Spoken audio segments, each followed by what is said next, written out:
Good evening, everyone, and a very warm welcome to the library of the Goethe-Institut Max Mueller Bhavan here in Mumbai. The State of Nature in India lecture series aims to provide a multidisciplinary platform that looks into how society, economy, culture, and the environment are interlinked in the age of the Anthropocene with a focus on India. This evening, for our final lecture of this series, I'm very happy to welcome Ranjit Hoskote, who will talk about swifting relationships between landscapes and languages, followed by a discussion with Ravi Agarwal and a Q&A session. Ranjit has been acclaimed as a seminal contributor to Indian art criticism and is also a leading Anglophone Indian poet. He is the author of more than 30 books, co-curated the 7th Gwangju Biennale, was curator of India's first ever national pavilion at the Venice Biennale in 2011, and was and is involved in various other art and literature events in India and abroad. The list would be too long to mention all the stuff you're involved in. Ranjit has been a fellow of the International Writing Program at the University of Iowa and was invited for several other prestigious residencies and fellowships. He is a member of the International Advisory Board of the Haus der Kulturen der Welt in Berlin and of the Bergen Assembly in Norway. This series is conceptualized in collaboration with Ravi Agarwal, who has an interdisciplinary practice as an artist, photographer, environmental campaigner, writer, and curator. His work explores key contemporary questions of ecology, society, and capital. It has been shown widely in Asia as well in Europe. Ravi is also the founder and director of the environmental NGO Toxics Link. He serves on policy and regulatory committees and boards, writes extensively on sustainability issues, has co-edited books on these topics, and received several awards for his work. Thank you all for coming tonight. I wish all of you an insightful and inspiring evening. Thank you. Thank you so much for your warm welcome, Bjorn. And it's really been a privilege to be part of this process of the State of Nature seminar and then the series of lectures. And I really want to thank Ravi Agarwal for having thought that through and put it into place with Martin Velde, who is now, of course, in Burma, and to have literally brought it home to this extremely hospitable, intellectually hospitable environment of the Goethe-Institut, Max Mueller Bhavan. Ravi's been a friend and colleague over the years. We've worked together on various things. It's really a privilege to know him and to learn from him. So what I want to do today is, as you see, it says landscapes and languages, but there's going to be a number of turns.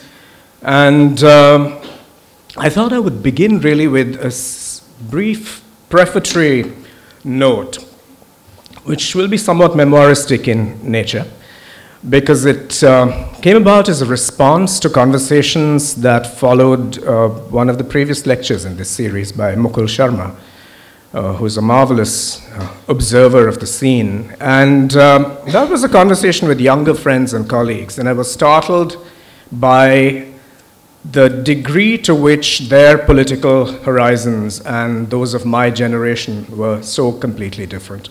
So I just want to revisit a moment in the late 1980s when I was across the road at Elphinstone College, and to think back on the socialization that my generation went through into a politics of dissent, of critique and protest, a wager on an active citizenship and a refusal to become complicit in the asymmetries of society, the exploitative mechanisms of the state, and the resource voracity of corporations.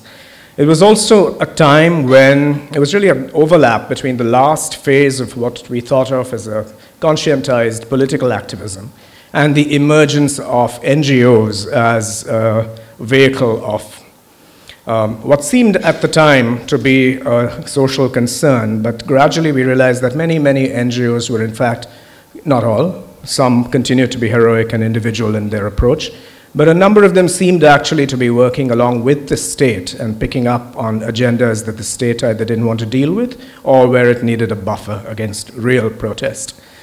So two very different relationships between transformative mobilizations and the state machine.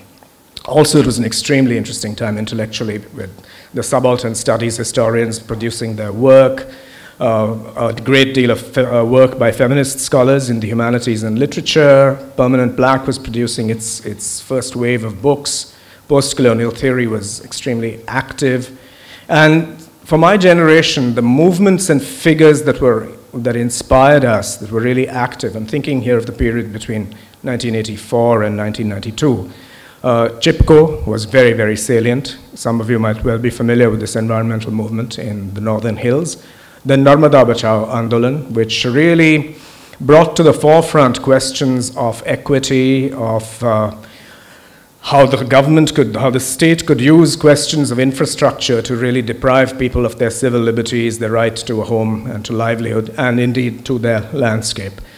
Also the Kashtakari Sangatana and its work with the Katkaris and other tribal communities north of here in Dahanu, as well as the movements for tribal self-determination that resulted in the formation of states like Jharkhand and Chhattisgarh. These were things that we were very, very interested in.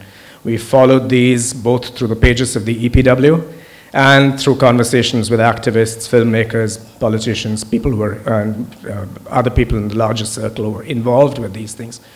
Also, very much part of the themes of that period was the Dalit upsurge, an anthology called Poisoned Bread, brought to Anglophone readers for the first time the wealth of Marathi writing by people of Dalit heritage and Dalit activists, Namdev Dhasal, Arjun Dangle, Daya Pawar.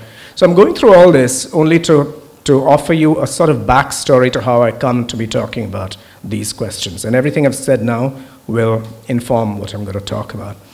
Also, of course, the very vexed question of the Northeast, which at that point was, as it has suffered since the mid-1950s, under the Armed Forces Special Powers Act. Those debates were very salient, as was the debate about Kashmir. And when I look back 30 years, it's amazing that the degree of participation by students, by citizens at large, was much better informed and much more active and salient than it seems to be today. Maybe we can talk about that later, but it might be off topic. I'm just putting that in place to recover this vibrant intellectual climate of that period.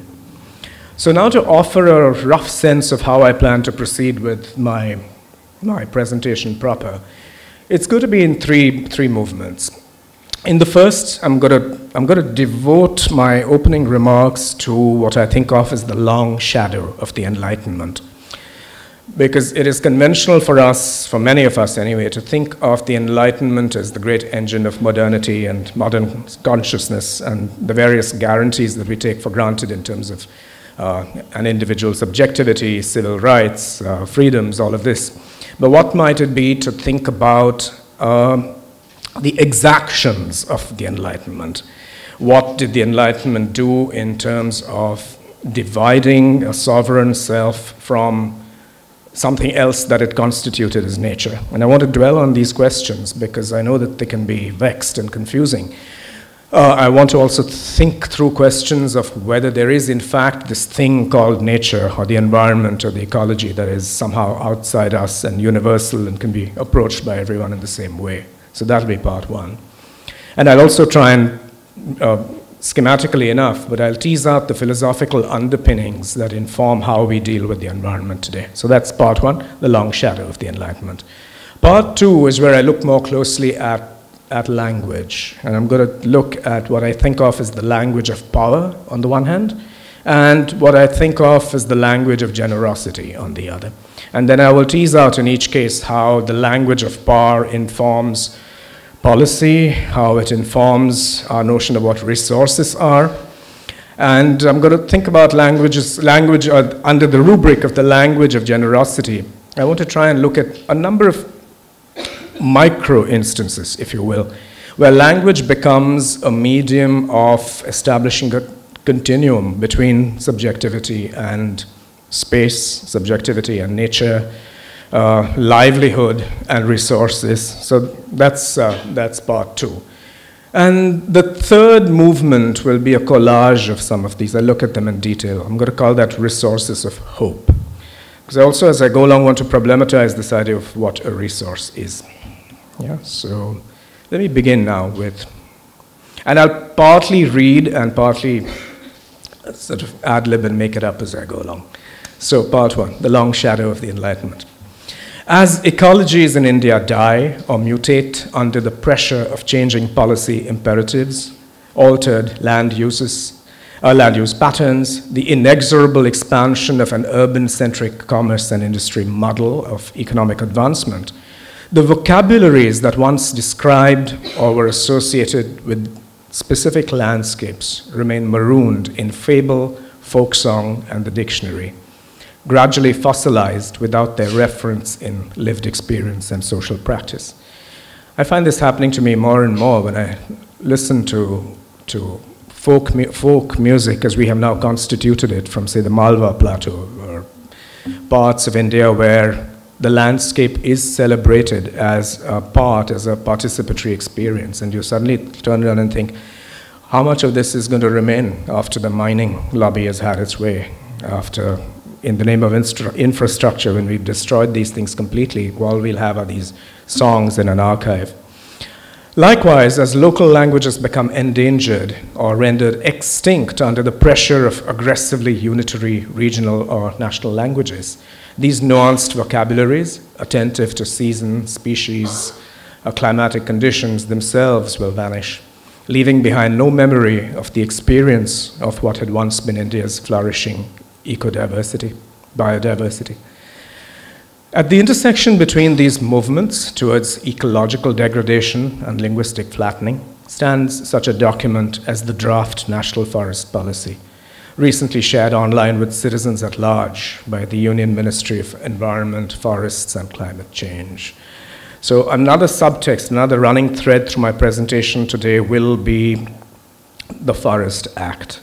I'm going to dwell on the original Indian Forest Act of 1865, a colonial production, and this draft National Forest Policy, which is a neo-colonial production. And I'll think of how these are related to each other. Yeah. So where I'm coming from in this is also a deep disquiet about the way in which we construct our notion of the forest. And I'm going to unpack this as I go along. Because the way we see the forest today is entirely determined by an 1860s colonial understanding of the forest as plantation. This comes out of I love Germany, as you well know, but in this case I have to identify a particular German forester as the villain of the piece, and I'll come to him in due course. But the experience of reforesting Central Europe after a long wave of the destruction of the forests for timber, that experience is transplanted literally to India. And how it enacts violence on the landscape, what it does in terms of the politics of forest dwellers, and what it does with our conception of our own lived environment, these are the things that disturb me.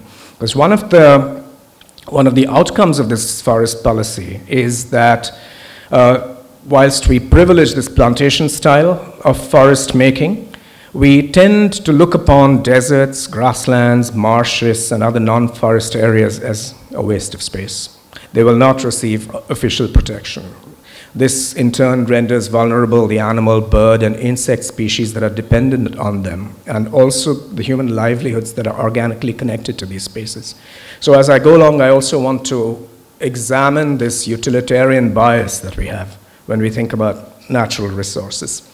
You know, scrubland, grassland, these are vital, living, organic entities, but we tend to always see them only as either there's the romanticism of this forest, which is really a plantation, or then there's all this wasted space that we should probably be building on. So these are the fears and anxieties with which I arrive here.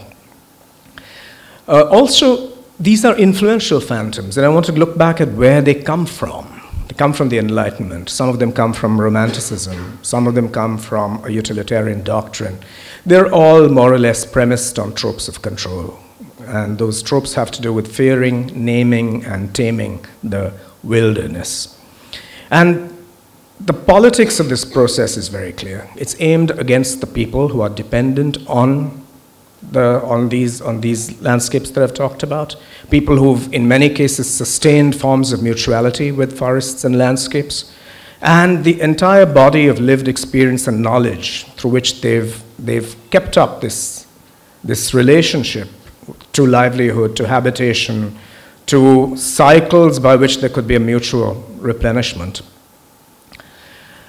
And I'm now thinking back to how compelled I was to first hear Akhil Bilgrami, Professor Akhil Bilgrami, the Columbia philosopher, read from what was then still work in progress. It's since gone into a major book called Politics, Nature, and Enchantment. And I heard him speak at the Edward Said Memorial Conference many years ago in Utrecht, and this is what he said. And more or less, this is how it appears in the book.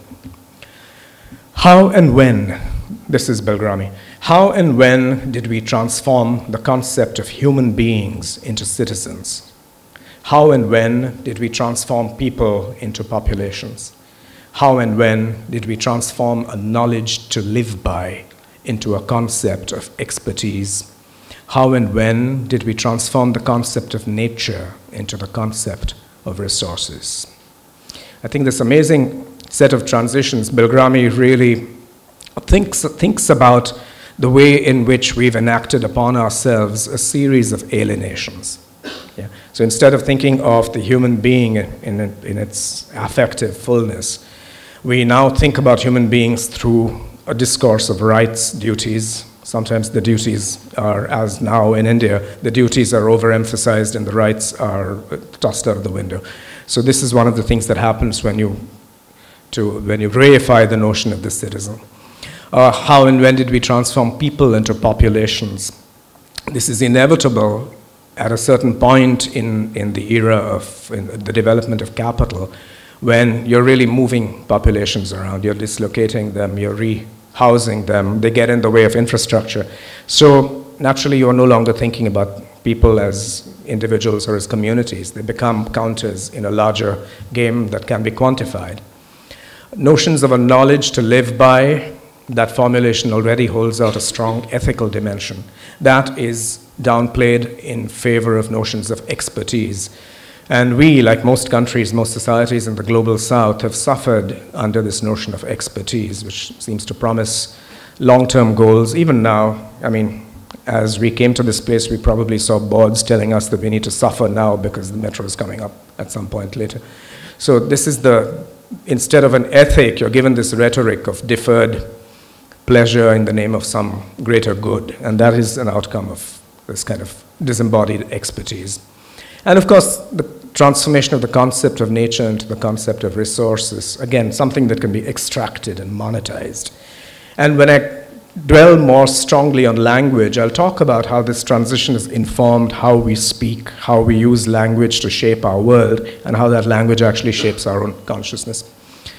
So, as I transit out of this first part of what I have to say, I would place Bilgrami's questions in relation to something that one of my intellectual idols, the anthropologist Gregory Bateson, wrote long ago in 1970 in an essay called The Roots of the Ecological Crisis. And this is what Bateson writes, and I quote, "The creature that wins against its environment destroys itself." Yes, the entire Enlightenment rhetoric that Bilgrami summarizes is actually a proclamation of a creature that wins against its environment and that's actually the way to self-destruction. So again, in the shadow of Bateson's remark and Bilgrami's questions, I want, as I said, to think about how the words we use carry their own aura of associations. They do not mean the same thing across languages. I say this now, I'm also speaking, as you see, the way I'm trying to approach these questions is through my various practices as a poet, as well as someone concerned with political transformation, and as a translator. So when you translate, you realize that you think there's a correspondence between two different words, and actually there is not, because they come from very different worlds. They come from different conceptual armatures. And think, for instance, of a word like vana, van or aranya. Are they really forest? It's difficult to make that connection, because when you think of van or aranya, you're also thinking of a notion that comes out of 6th century BC northern India. You're thinking of the forest as a place of danger, but also as a place of retreat, a place where, in fact, self-fashioning can be played out in certain ways. When you say jungle in Hindi or many of the languages that now get subsumed under Hindi, what are you thinking of? You're thinking of something else. You're thinking of a place of abundance, but also a place of danger.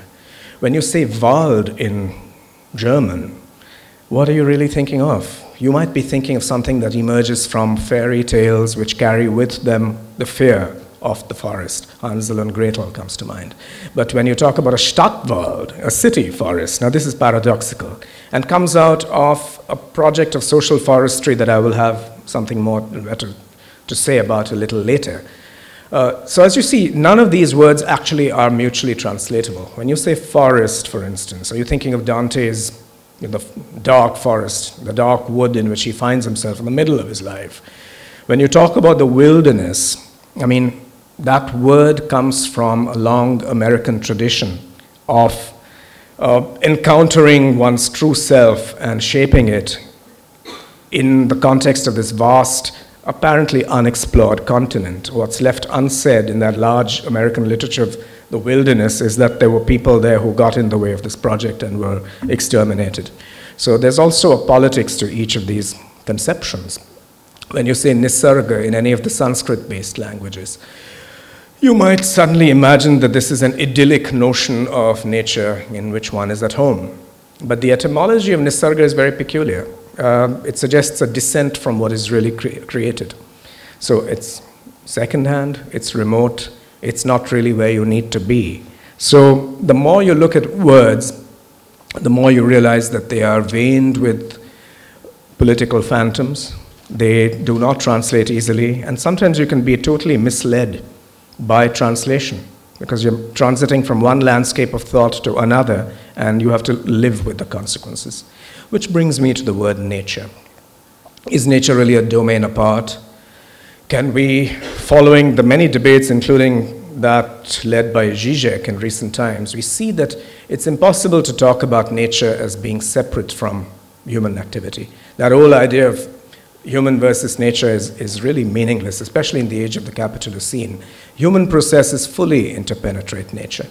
It is not a universal, undifferentiated entity.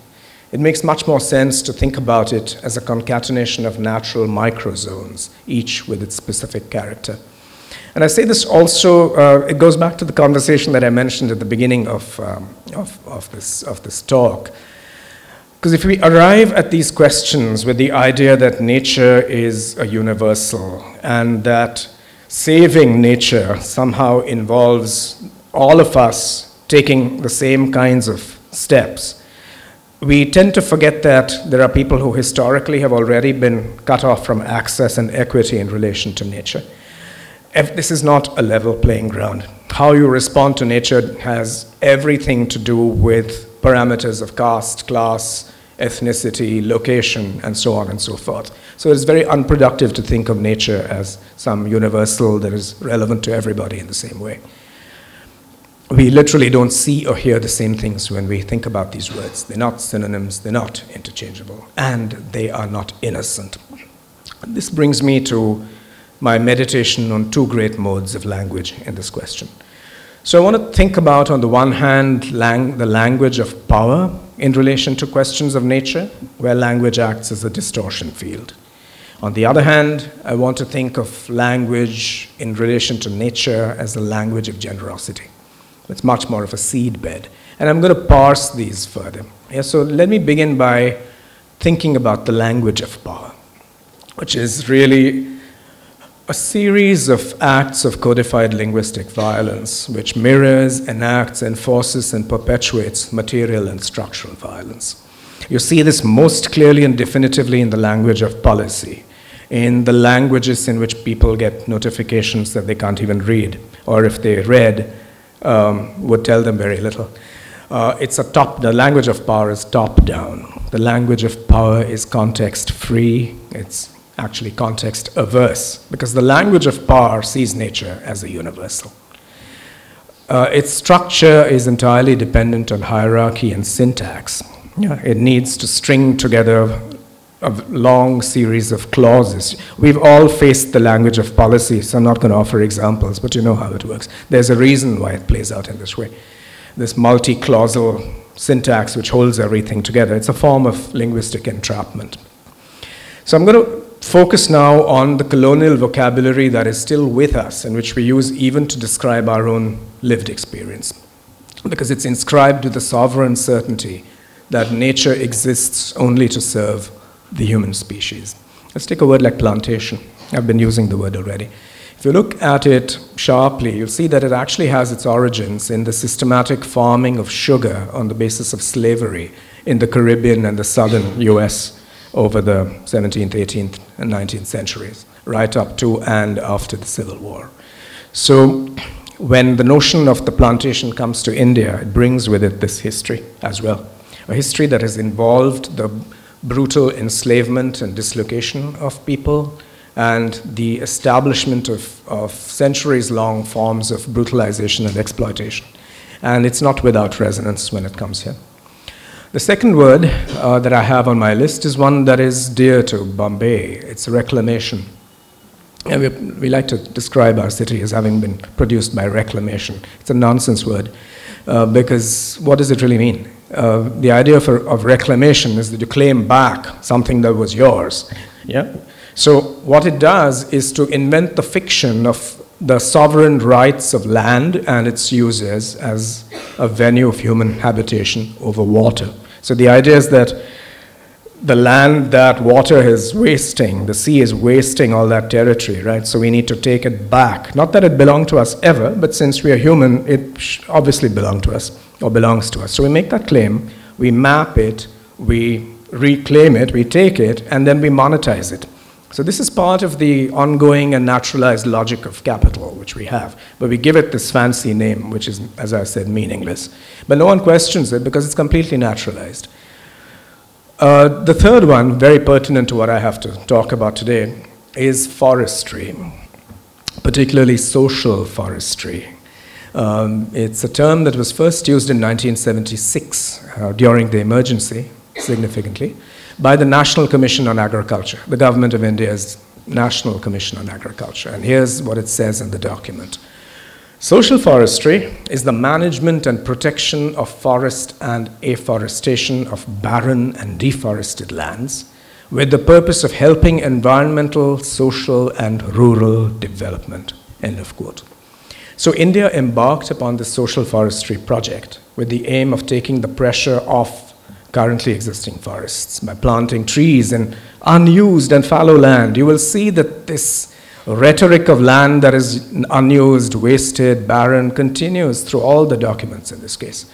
The good old ministry, the commission went so far as to claim that social forestry is a for the people, by the people, and of the people approach. Now nothing could be further than the truth. And I'll explain why. Now you can see already that there is a vague lineage sought to be drawn for social forestry in Vinoba Bhave's Bhudan agitation. I don't know if that's even familiar to anyone any longer. But the notion that people had to donate their land to the tiller, to whoever needed it, and so on. What that meant in practice is that people donated barren land. So the second phase of the Bhudan movement had to do with dealing with that barren land and seeing how it could be used.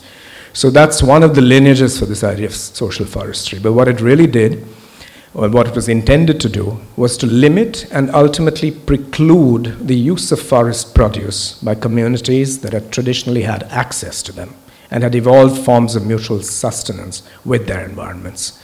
Along with this idea of social forestry go other cant words like afforestation, reforestation, and worst of all, compensatory afforestation. The idea that if you chop a bunch of trees here, we'll just put them back somewhere else. It's like, what's this thing called here? The SRA, the slum rehabilitation. So it's that same mad real estate logic. Yeah. So you just destroy trees in one part of the country, and to make yourself feel good, you plant another lot somewhere else. Completely unmindful of whether that's relevant to this other place, whether those species, are they native trees? Are they non-native? Are they relevant? Is that what you need to be doing there? These questions don't really strike this simple karmic calculus. And I would place all of this, I would locate it. Its historical originary moment lies in the practice of this German forester that I spoke about. His name was Dietrich Brandis. He was very much a 19th century figure. He was born in 1824 and died in 1907. He did his early work in what was frankly not yet Germany, the patchwork of grand duchies and principalities that preceded Germany, and in Prussia. But at some point he found his vocation in the British holdings in South Asia. He served first, his early work was done in Burma, and I'm going to talk about that because it's relevant to us. But he served as Inspector General of Forests for India from 1864 to 1884. These are not mere dates, they're very important, I'll tell you why.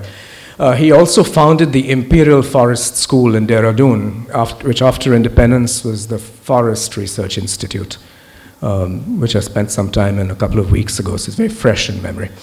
So it was on Dietrich Brandis's watch that the British colonial regime passed into law the Indian Forest Act of 1865.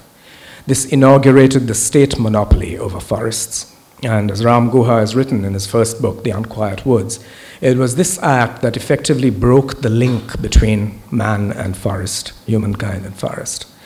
And vitally, it ensured the conversion of forests into plantations, largely because timber was needed for the vast project of empire, for railways, for building activity, for ships, and so on and so forth. And in this context, I want to annotate this, what was happening. It seems like a very particular thing in a particular domain, but it is linked to larger questions of state formation and consolidation in the post-1857 period. Because too often we have this idea that the Brits simply used a simple continuation of the Mughal revenue system. This is not true. And those of us who have looked closely at these questions know this. It wasn't a simple continuation of the Mughal revenue system. It was the creation of a ruthlessly extractive colonial state that interfered and intervened at every level, from the district, from the village and the district up.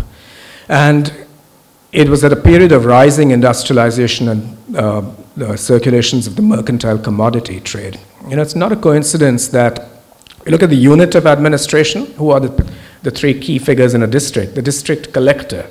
Now, why on earth is he called or she called the collector? It's because that was the task of the collector, to collect these revenues by any means available. The district magistrate and the district superintendent. We still use this terminology. Yeah? And it is the terminology of a brutal, extractive colonial state. Yeah? One to extract the resources, one to preserve law and order, and the third one to lay down discipline. So in this same period that I've talked about, when Brandis sets his forestry programs going and the Forest Act is passed, you have the expansion of state control in the Adivasi areas across North and Central India. And that's why there's an amazing book by Shashank Kela called A Rogue and Peasant State, which talks about the Bhil uprisings. The Bhil uprisings, the Munda, the Oraon, you have all of these uprisings at this time for this reason. It's also sitting in Bombay, we tend to think about the British Empire here as a largely metropolitan circus. We do not look at the forms of extraction of resources and revenues that was going on in the hinterland. Yeah? Brandis also coined the term and floated the practice of agro-silviculture. Again, like reclamation, it's one of those incredibly paradoxical terms. Silviculture is the cultivation of forests. Yeah, how do you cultivate a forest? And this is where he really prototyped this practice in Burma, in Pegu, in eastern Burma, where he was head of the Imperial Forest Administration in the 1850s. Those forests in British Burma were teak forests, and they were controlled by, this is again imperial discourse. The description in the documents is that they were controlled by Karen tribals. The fact is that the Karen lived there. These were their resources. They didn't control them. It was the empire that wanted to control them. So in order to seize that teak, what empire in the form of Brandis did was really to domesticate the Karen villagers. They were made to provide labor for clearing, planting, and weeding teak plantations. It's also a form of political and military control. If you know that potential insurgents whose land and livelihood you're about to take away, you create an insurgency by taking away the lives, lands, and livelihoods of people. then you know that the territory they inhabit suits them better than it suits you. So what do? You destroy the tangled forests and you make sure that the trees are planted, in measured Germanic fashion, which is exactly what Brandes did there. And they were externed from the plantations and allowed to plant crops between the trees from time to time. So what you're looking at here is an incredible program of taming, of domesticating, and of controlling a native population. Yeah? And as the teak trees grew, villagers were moved on to new land. So what happens here is that the Karen in eastern Burma then become effectively people alienated from their land, and they become a mobile, nomadic labor force for empire. And all of you have seen this happen in our own countries. It's just that we don't quite see where these things were prototyped and how they became part of our political practice and what we take to be the way our economy works. Yeah? So here I'm going to summarize what it is that you see in the work of Brandes. First, concepts of controlling the forest. This reaches back into a deep European romanticism, a fear of the forest as the dwelling place of forces of evil. It also, as I said, has a military dimension. Then also there are notions of use and wastage. And with my sort of Weberian hat on, I begin to think that this might come out of some kind of understanding of the Protestant aesthetic, the Protestant ethic. You can't really waste the bounty of nature. You need to make use of everything. Then, of course, the categorization of landscapes also happens here. The reification of the forests, the consigning of swamps, grasslands, and so forth to irrelevance. And you have the use of one unitary vocabulary to describe all of this, and the pejoration or subordination of any way of describing and relating to the landscape that comes from the people who actually lived there. Yeah? So there's a scission, there's an alienation. And Bateson has a beautiful word for it. He talks of it as schismogenesis. Actions or languages that produce schism. And I keep thinking that the language of power, the language of policy, the kind of language that legitimized everything that I described in the last 7 minutes, it produces schism. It's designed to produce schism. The language of the state does this. Now, from that bleak and melancholy account, I'm going to try and see if there's something more hopeful in terms of the language of generosity.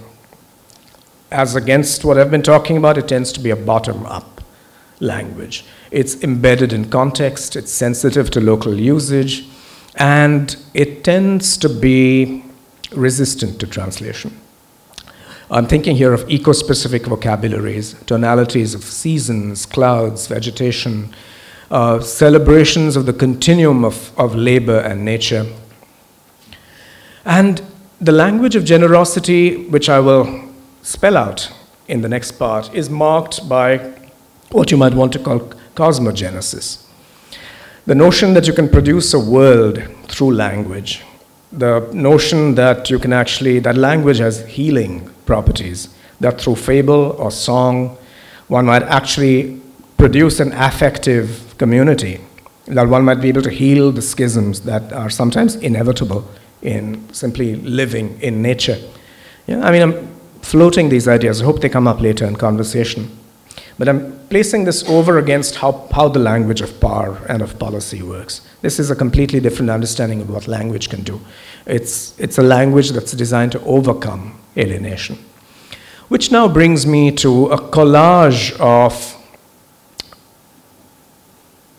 relationships between language and landscape that we've had historically. And I'm going to dwell on 5 or 6 of these in my last movement here. And as I do this, I ask myself, why am I thinking, as Ravi has amazingly done in his own work, about Sangam Poetics from ancient Tamil Nadu? Why am I drawing on the work of anthropologists who've worked with communities in some of India's poorest districts?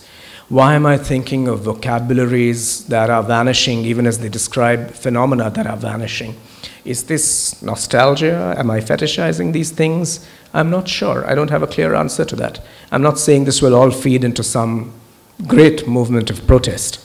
But I do think that it might expand our consciousness to attend to some of these some of these initiatives, and it might remind us of why it's so important to keep contesting the kinds of conceptual ready-mades that the state or corporations impose on us. So I'm going to begin by thinking a little bit about discussing with you the poetics of the Sangam era in classical Tamil Nadu. And A.K. Ramanujan has done amazing work on this, his translations from the Sangam anthologies. And I want to dwell on how there are 5 of these landscapes which are at once geographical and affective. Yeah? Kurinchi is the mountains. It's associated with union.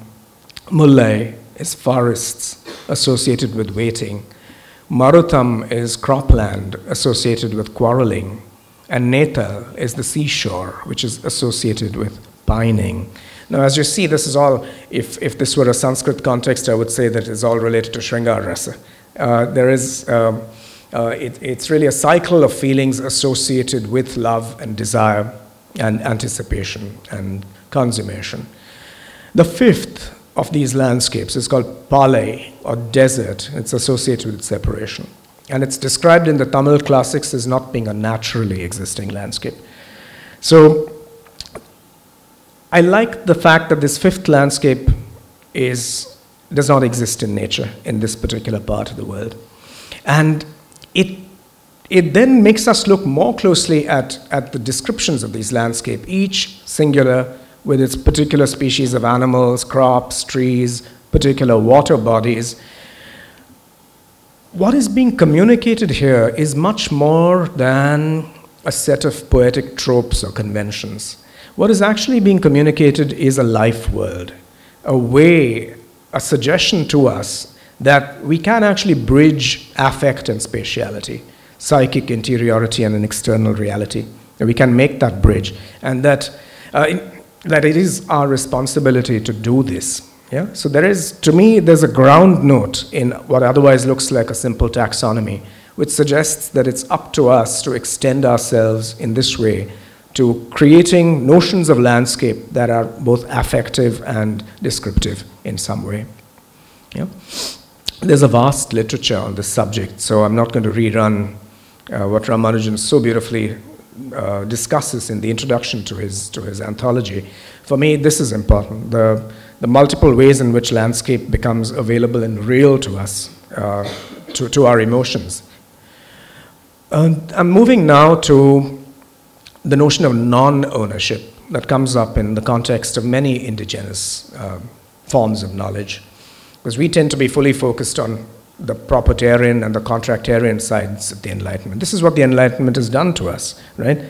The notion that we are sovereign and our connections to the natural world are defined by contracts and by notions of property. Yeah, that's what we bring to this. I would rather think of a marvelous book by the activist who goes by a single name, Narendra, not to be confused with the other Narendra, of course. And this is a book called Bastar Dispatches, which is a memoir of his decades-long work among the Adivasis of a village called Abujmad in Bastar. And this is what Narendra says, I quote, he dwells on a space called the Purkhoti, and he says, I quote, 3 acres of traditional space, Purkhoti, and he meets a villager who talks about it in this way. He says, traditionally, this speaks of land, water bodies, of forests that were not owned by any agency. So a notion of the commons. It was symbolic of well-being and the values of people, their self-esteem and cultural confidence. Bastar is now rapidly losing out to alien and powerful modern agencies with no local lineage. End of quote. Purkhoti means of the ancestors in Gondi, which is the local language. And Narendra quotes Aja, one of the village elders he meets. And this is what the elder says. This is just land. It's not owned by you or me. Like the forest, it owns us and consents to our existence. It is owned by Dokra Dev, which was the oldest of the gods in the Bastar pantheon. You and I have only access to usage whenever needed. Now the cattle need it. So the whole conception of the commons, of this land that belongs to nobody but which asserts a certain ownership. It actually is a complete reversal of our naturalized Enlightenment sense of who owns what. Yeah? It completely dismantles the contractarian and proprietarian premises with which we approach land. I'm thinking also of this beautiful passage in a book by the anthropologist Bhrigupati Singh. I would recommend it to all of you. It's called Poverty and the Quest for Life. His field work was done in a village called Shahabad in Rajasthan, near Kota, the Malwa Plateau. And he dwells, among many things, it's a very rich and substantial account of research, but he dwells on practices called deni among the Saharia community, where there's no dowry, there's no bride price. What there is symbolic exchanges. So a family that's, so to speak, giving its daughter to another family would say, with her we give you this mountain. You know? And from our point of view, we might just think of all this as weird folklore. But there's a real meaning and significance to this understanding, because what is exchanged is not the fiction of the mountain, but there's a real dimension to this. They also withdraw from the rights to graze on that mountain. So it's an ethical understanding of how much you can use what people like us would regard as resources. So it's a completely different understanding of the relationship to the grazing ground, to the mountain, to the river, and what the limits are to growth. You know, the Club of Rome report long ago in 1970 talked of the limits to growth, which we completely ignored. At this micro level, you have limits to growth as lived visceral experience, which defines and informs social practice. So traditional idioms of self-restraint is what I'm going to put in place here. And usually, because we are so obsessed with fictions of abundance, we see this as coming out of a scarcity mentality. But it's not really coming from that kind of space. It's much more a notion of self-restraint, so that one does not overuse and drive oneself into where we are, the predicament of the capitalist scene. I'm also now going to think about, do I have about 10 minutes or am I done? 10? Okay. What's that? I can? Okay. Okay. Well, I'll select from this collage that I have. I'm thinking also of the work that's being done by this very interesting group of researchers and activists and filmmakers called the Peepli Project.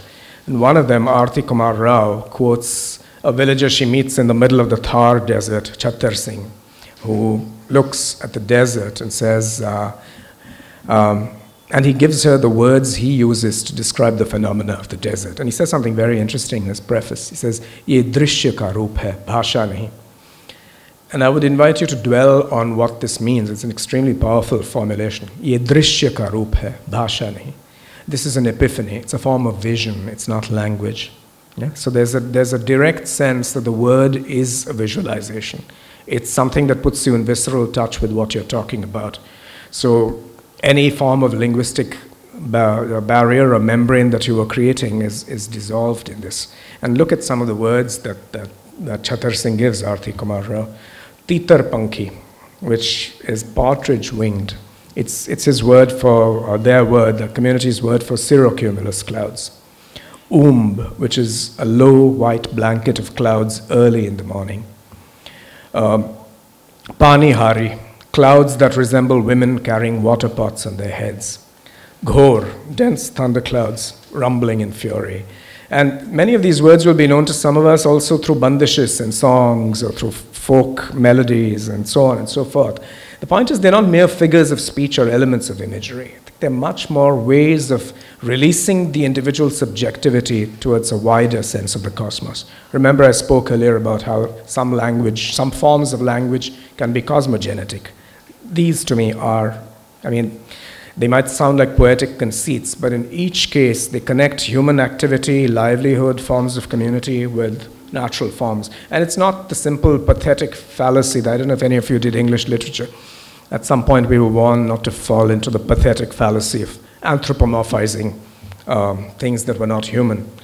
But the fact is, there are forms of life that you can reach out to in this way, in a way that makes natural phenomena, the cosmic expanse, tender and intimate and even domestic.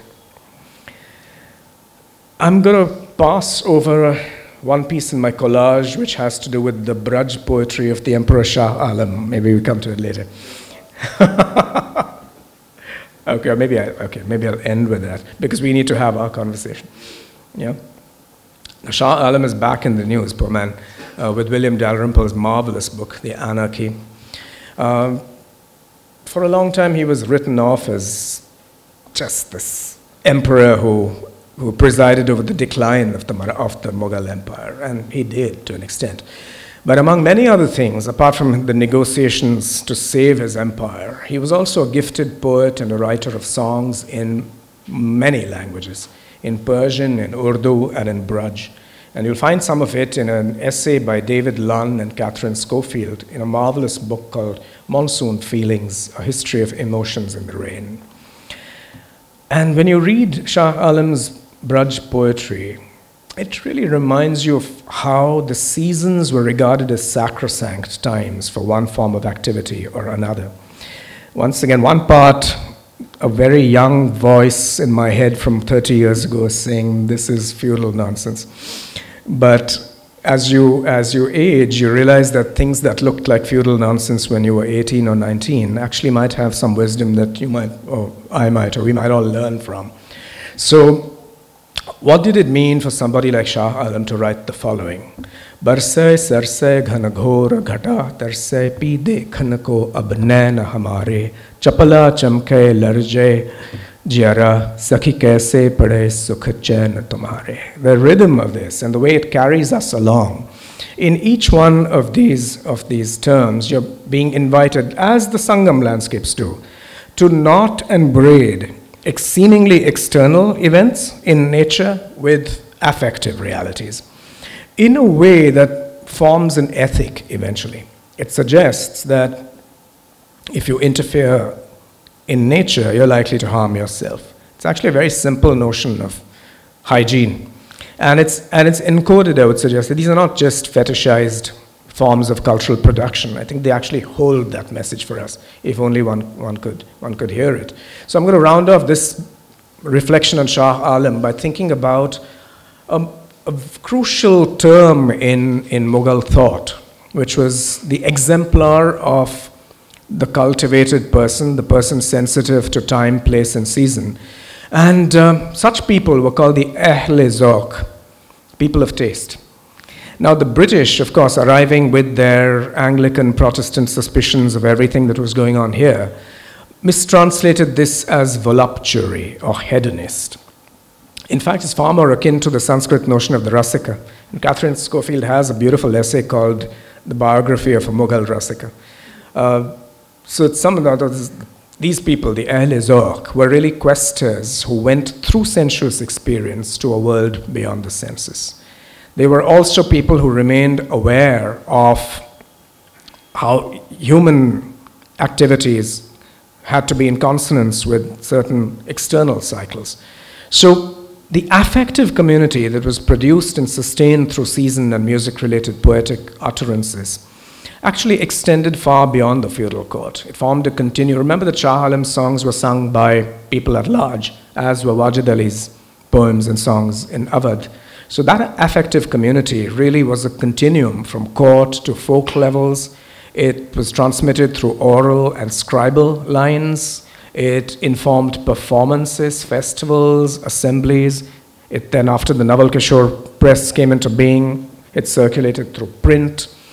And closely related to a sense of what was appropriate to season, place, time, and locale were also notions of what was appropriate in terms of labor, delight, self-restraint, irrigation, diet. It was literally a holistic sense of what to do and at what time, and was not confined to the elite. Yeah? So I'm thinking back to this because it reminds us that the knowledge, these forms of local knowledge that we've lost, were also forms of moral compass that we've lost. And we've lost them largely because we've lost context, language, and fundamentally because all of this seems to us to be simply not relevant to our own situation.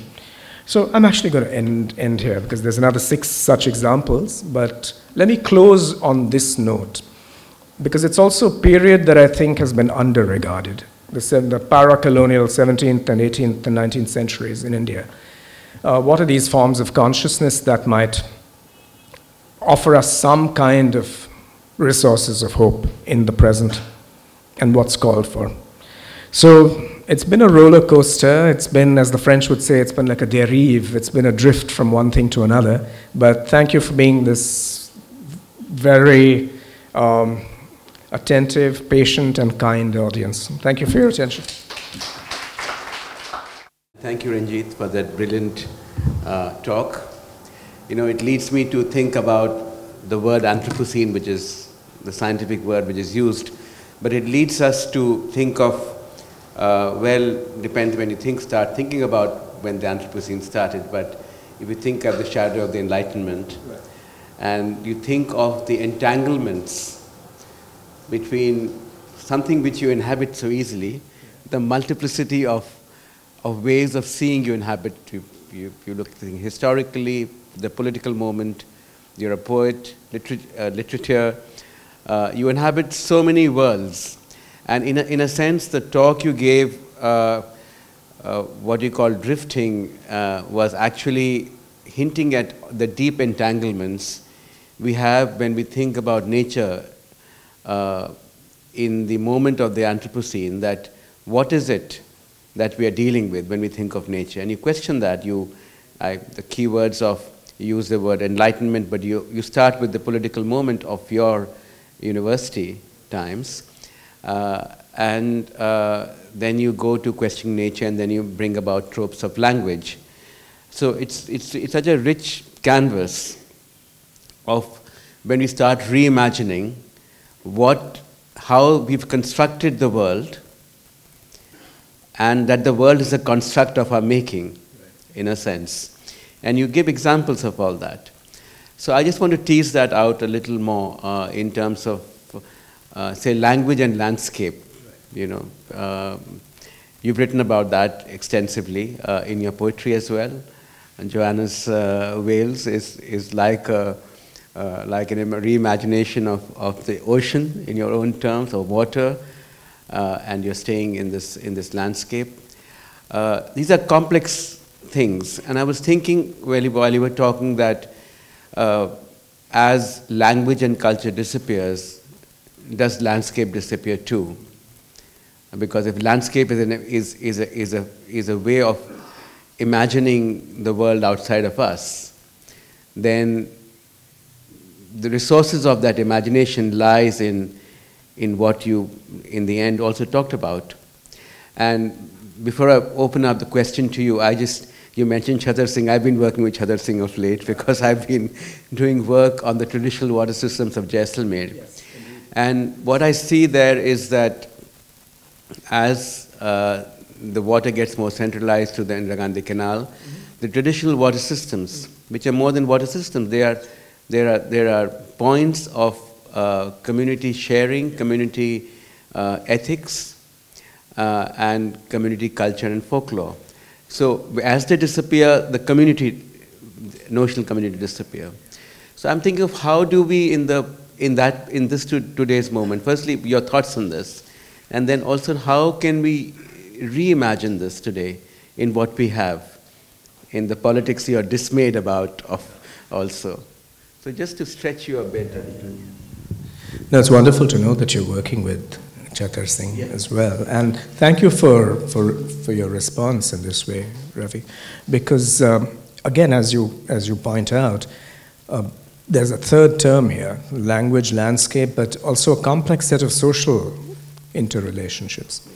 And there's a way in which we tend to think about narratives of conflict, which have existed forever. But I think what we no longer look at or are unable to imagine is many of these other forms of community convergence or forms of equity that communities did try and develop. And I wonder if some of that has to do with our obsessions with scale.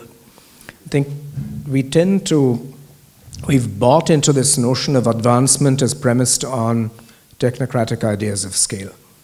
And then in which context all this feels like something that might be interesting in a small moment or place somewhere, but there's no way to scale it up to work across the nation state.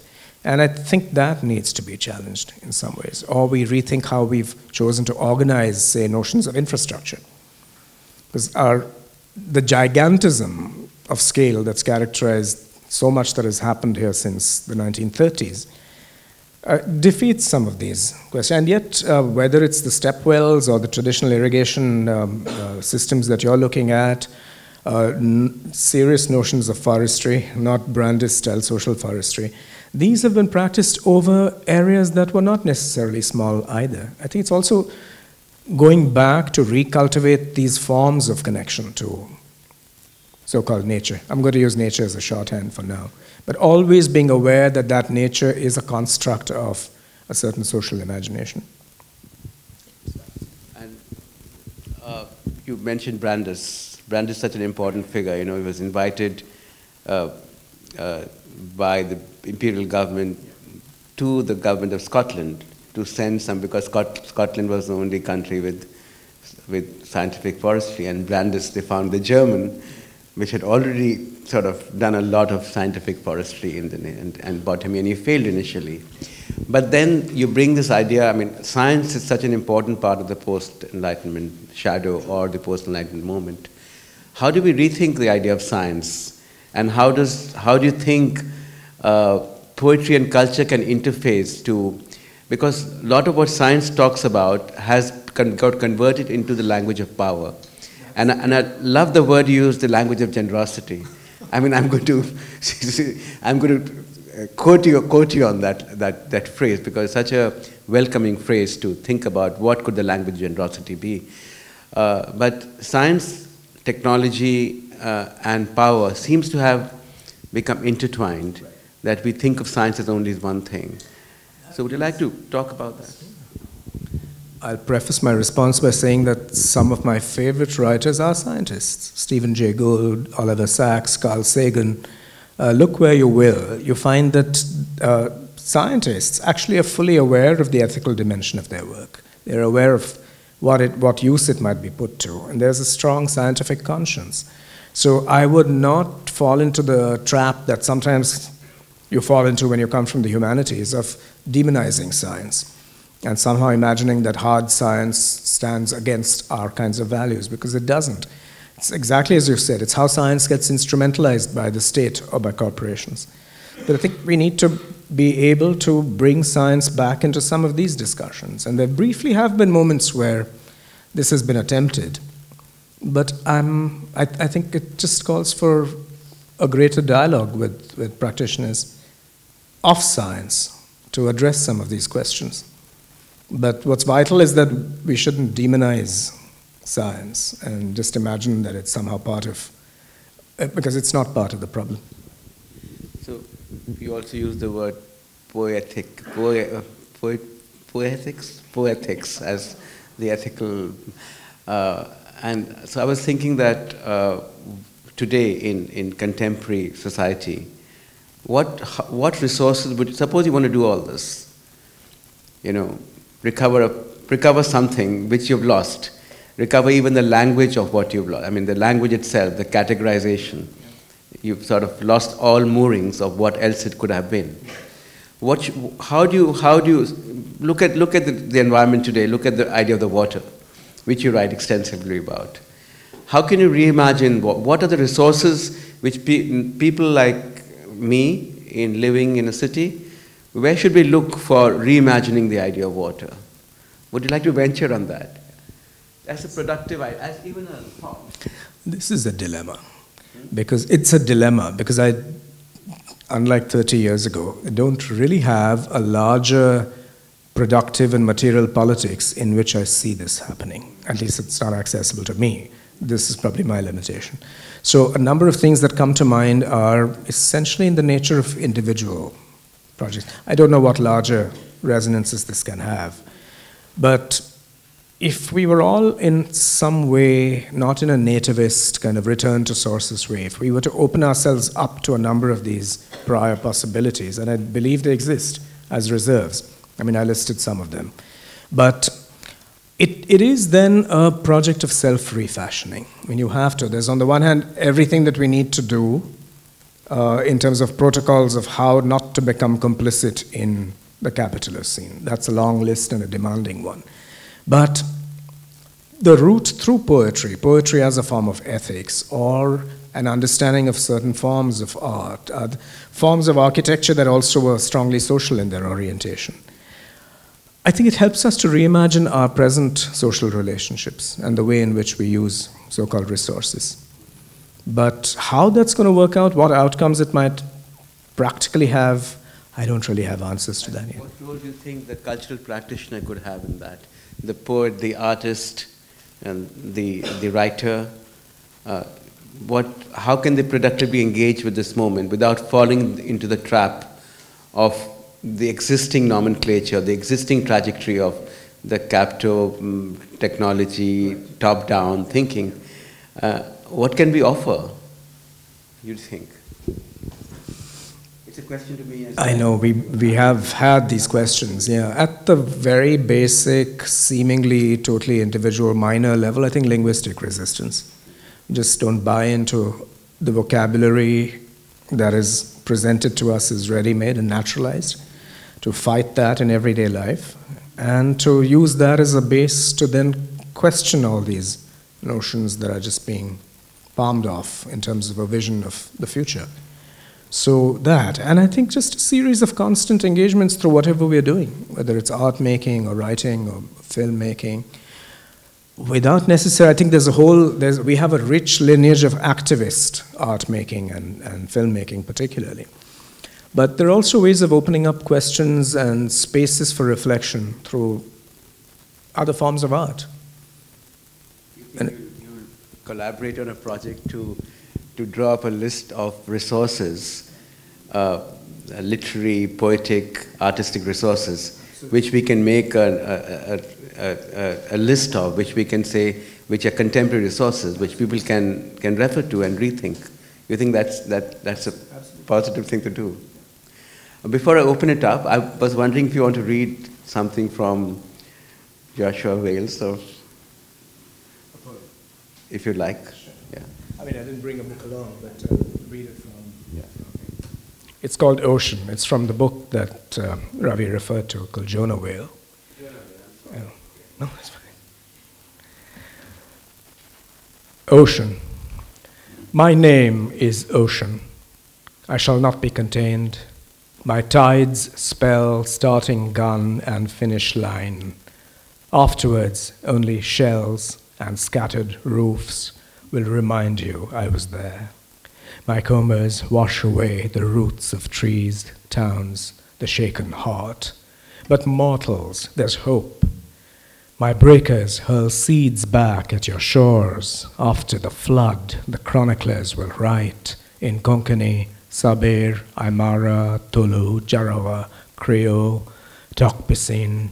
After the flood, the beach exploded with giant peacock trees, in whose branches on windy days you could hear the surge and swell of ocean summoning whales, whalers who chased bloodwakes, red-haired women who fought pirates, sleepless harpooners who sailed from fjordlands to where volcanoes splintered the sleeping ice, furies who choked pearl divers, drove catamarans aground, voyagers who fell into the sea and grew wings, ocean reciting from his depths every drifting epic of pursuit, every song of shipwreck, every trace of raft and sail and trailing anchor, flotsam, jetsam, buckram, vellum, he could remember. Hi, I'm just going to use this first question to provoke a bit. I'm Purobi, and I work on forest and indigenous communities. It's a quite interesting presentation that you made, but at the same time I would like to provoke what you just said about not demonizing the scientist. as a scientist myself, I think it's very important for challenging those scientists to kind of raise the issue of the facts that scientists present are not necessarily the facts very different from wisdom or the indigenous languages. And for me, I'm kind of suffering because as a scientist and as a person who have worked with indigenous communities across globe, one common narrative that I have seen among my colleagues is that scientists consider their science as, yes, and that language requires to be broken and challenged in some way that you kind of provide a level playing ground for indigenous communities. I mean, I'm sure you are agreeing to it, but at the same time, you might have some comments on it, so you're welcome. I could read what is actually the last part of this paper, but I'm not gonna. Because it's an extended quotation from a book by Nancy Adajania called The 13th Place. It's a study of Navjot Altaf's work, but it extends far beyond that to think about these questions of indigenous communities, wisdom, livelihood, exploitation. And it's a passage where she engages with one of the artists about his form of intellectual inquiry and how he arrives at a point when he can legitimately claim his own thinking, because he's part of a society where that has not been encouraged. He then comes into contact with NGOs who try to give him a ready-made template. And then at some point he invents a word for knowledge, a term, and it's called Akkal Bata Bati. You know?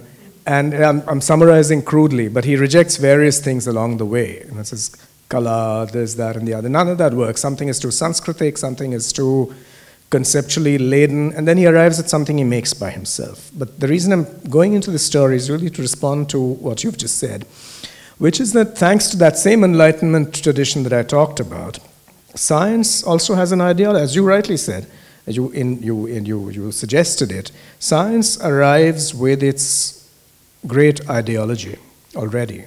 Thinks it has all the answers. It is affiliated also through very material facts of where funding comes from, where those reports eventually go. It's corporatized or it's strongly linked to state agendas. Yeah, so that tends to poison the intent of science. I think this is a kind of ethical diminution in science when it comes to that. So how do you, again, it's a linguistic question. I mean, you come from a world of peer-reviewed journals. You have your, so it's Akkal Bata, but he's not going to go into any peer-reviewed journal, right? Everything that you learn from the indigenous communities, of course, there's no difference because you're both looking at cycles of regeneration and renewal, and it's just that the language is different. But in each of these cases, many of the things I've been talking about, I think it involves a degree of surrendering of privilege. Now, to what extent your institutionality will allow you to do that is a question I think each of us has to answer for ourselves.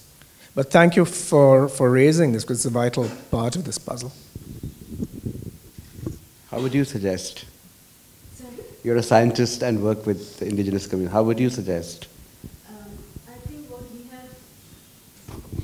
have... I don't have a straightforward suggestion, but just a kind of idea, having traveled for last 2 years across India in different indigenous communities. For example, I've been to Mizoram, and there is a community called Lai, and Lai indigenous people.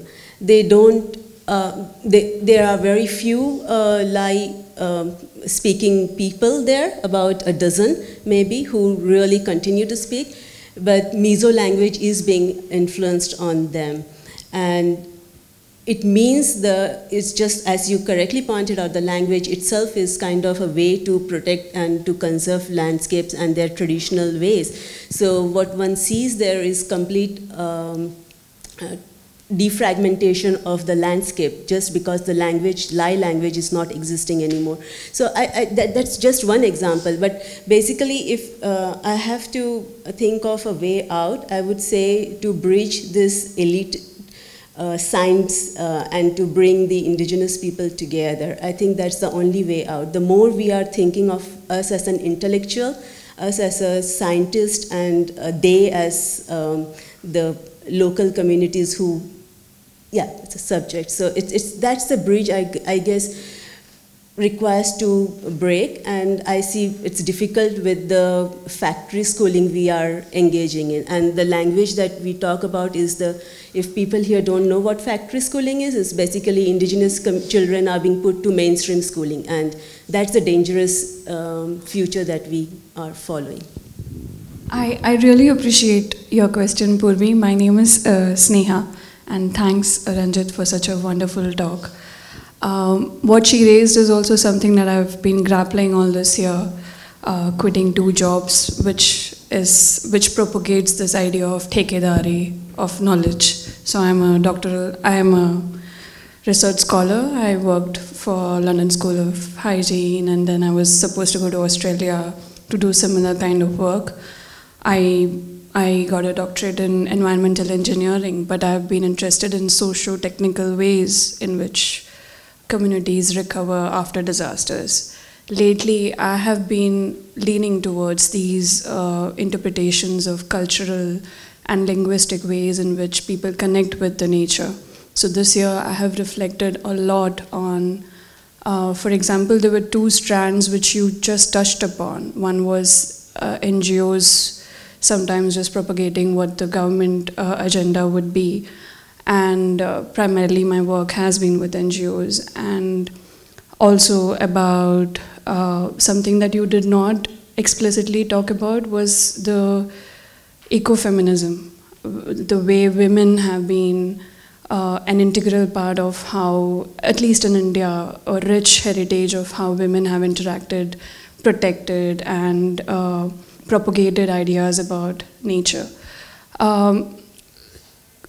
And then linking with the comment that Purvi made, actually these are so interspersed that when you look at it in a scientific way where you want to measure something, you want to say this cost this, so therefore we should do more of this, so that your idea of scale of how things can then be generalized or replicated somewhere else, we have to bridge a balance between the two. And the challenge with scientists is because we are devoid of these philosophical leanings. Something that you raised about land and ownership of land. The project that I was involved was looking at women's diets, of whether women would eat better nutritious foods and feed their children nutritious foods if the land was in their name.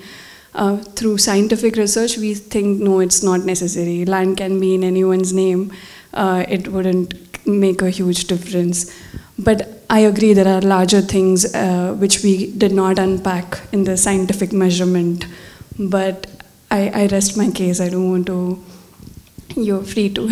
No, thank you for bringing these experiences to all of us here, because these are questions we've grappled with. You know, there's Wittgenstein has this amazing thing. He says somewhere, the existence of the scientific method leads us to believe that we can solve the problem, but problem and method pass each other by. You know, so it's in culture and value. It's an amazing remark, but it illustrates this, because I think we also tend to. It's part of what I talked about in the language of policy. I think we are so driven by protocols and criteria and quantifiability and so on and so forth that there are just forms of response that some projects just prevent us from practicing. So again, that calls for a kind of unmaking and remaking of the self. I don't have a better answer to that. I also don't have an answer to the question of scale. I mean, how does this become relevant everywhere? I don't know that the same solutions can be made generic and universally applicable.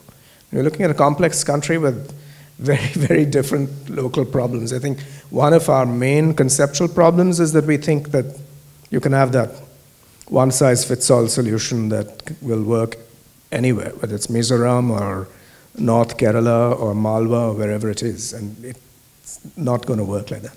I mean, we've seen that over a century and a half of attempts. One of the questions with the Anthropocene discussions brings up is the idea of entanglements, and Donna Haraway talks much about entanglement, but also in terms of scale. The scale is also temporal, not only scalar, because you're also talking of deep time. You know, when you're looking in the desert, what are you looking at? You know, in what time scale are you looking at? And you're looking at human existence, what time? So all these questions start coming up when you look at futures of whole ecosystems and planets.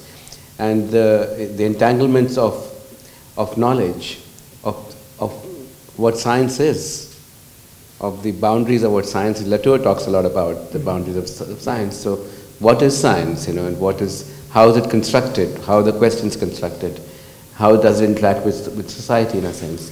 So this relativization of many of the things is sort of, and what you just said, that who owns the land, that's such an important question in gender studies, because it leads to all kinds of issues of security, savings, violence, in a sense.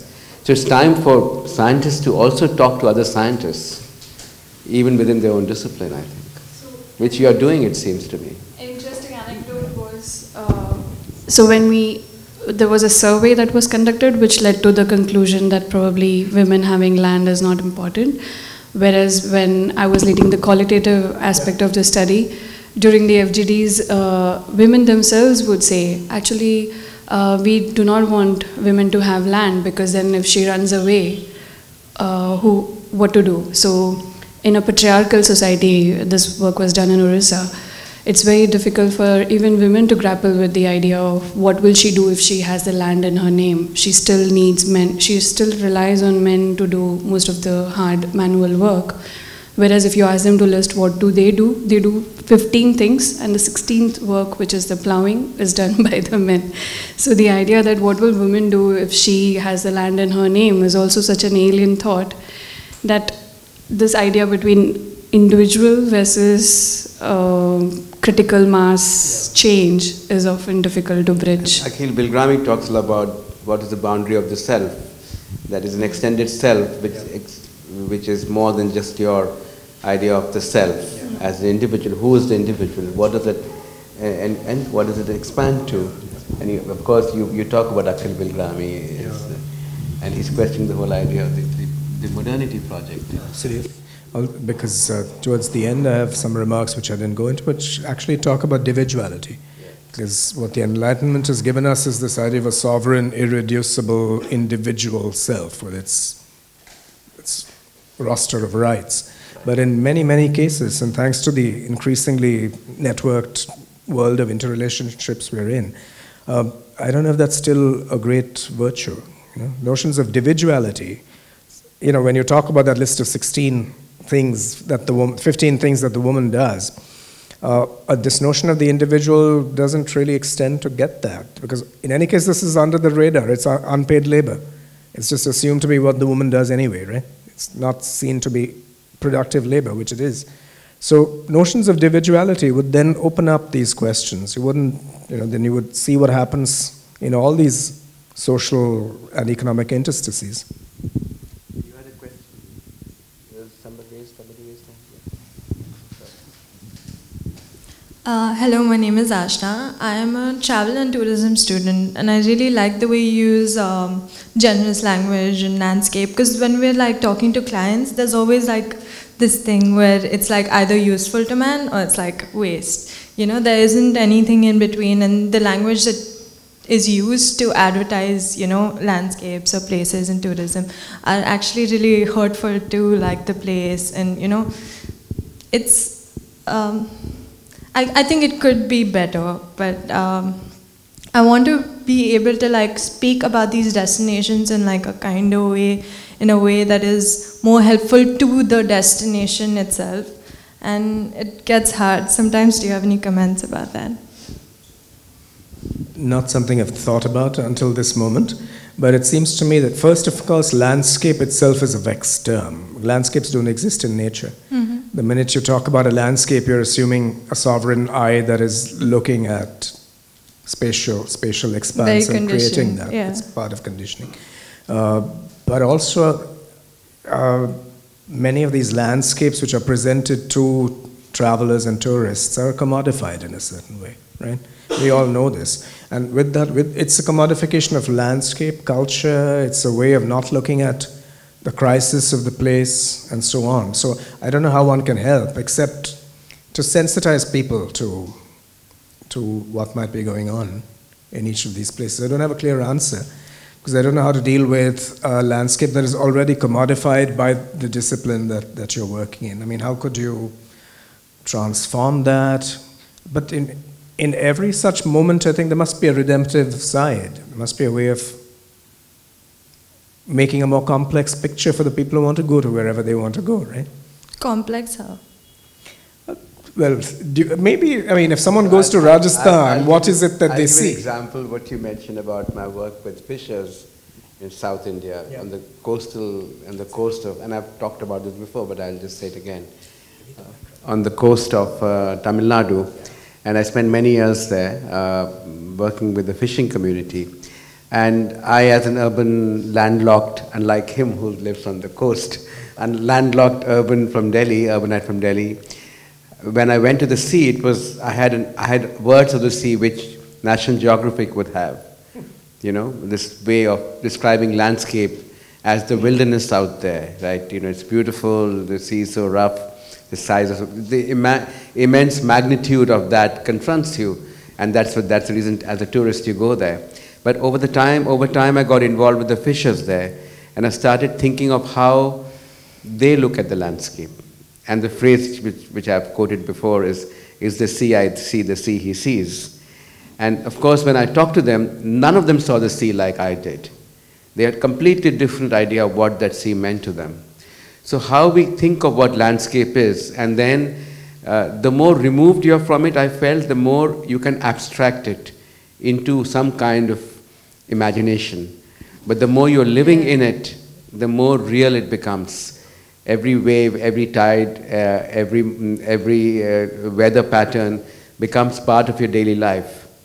And that's the reason you pray and go out in the morning, because you may not come back, because you're going out for 3 days of fishing.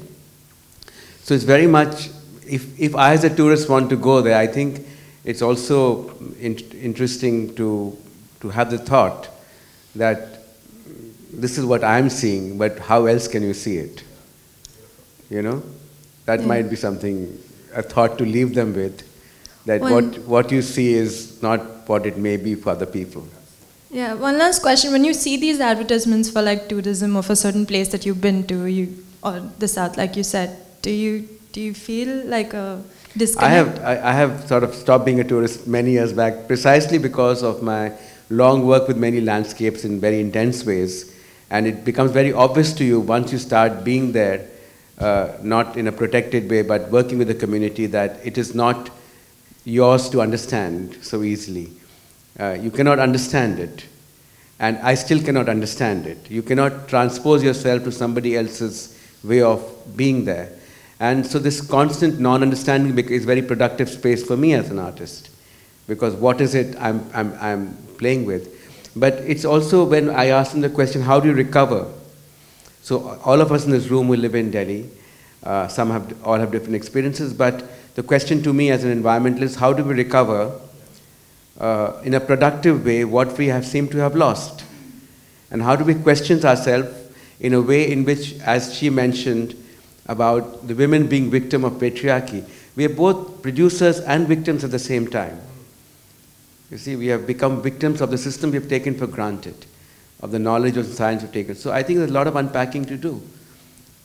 So maybe it's not a direct answer to you, but just a question left to every tourist. Yeah, that, you know, the cage through which you're seeing the lion is not how the lion wants to be viewed in the zoo.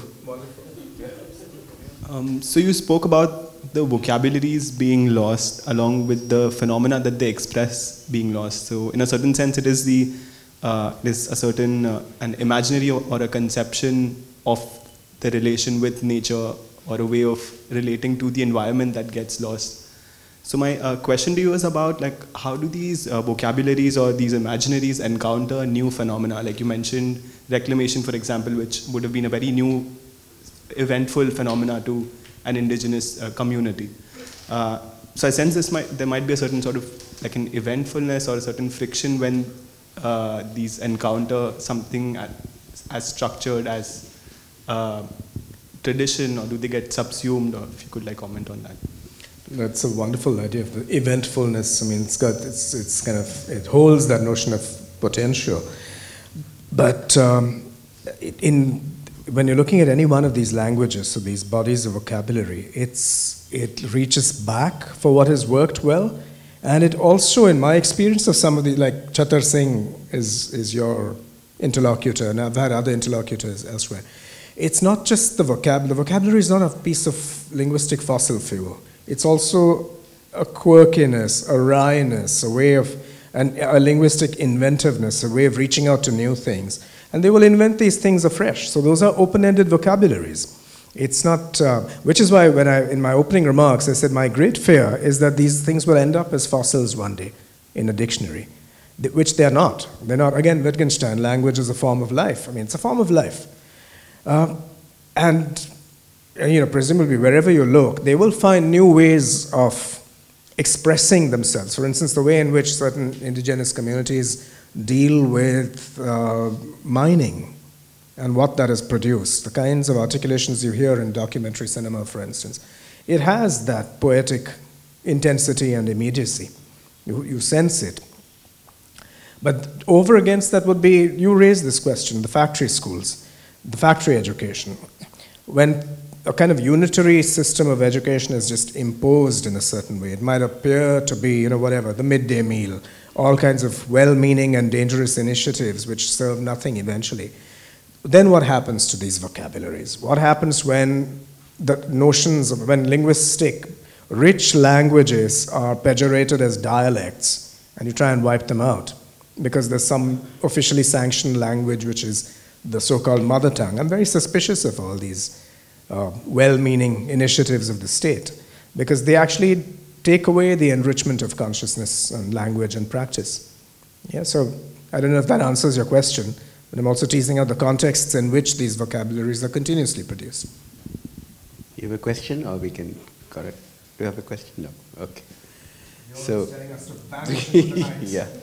So thank you very much, Ranjit, for a brilliant evening and for taking the time out for coming here, of course. I know you just came back today morning, and so it's really appreciate your presence. Thank you, Ravi. It's really been an honor to be part of your ongoing process, and thank you all.